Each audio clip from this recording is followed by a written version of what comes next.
नांदेडचे पालकमंत्री गिरीश महाजन राजकीय घडामोडींविषयी मत मांडलंय। एकनाथ खडसे मोठे नेते आहेत, माझ्यासारख्या कार्यकर्त्यांचं काम आहे का, त्यांना पक्षात घ्यायचा असा प्रश्न सुद्धा त्यांनी यावेळी विचारला।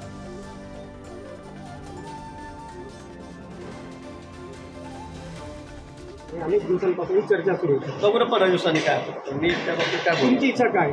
कोणाची? तुमची खडसे वरच्यांची इच्छा। आता ते डायरेक्ट त्याचा संबंध ते म्हटलं माझा संबंध डायरेक्ट मोदी साहेबांची अमित भाईंशी आहे, तर आता त्यांच्यापुढे मी थोडं जाणार आहे। ते आले तर तुमची काय भूमिका असेल सहकार्याची का?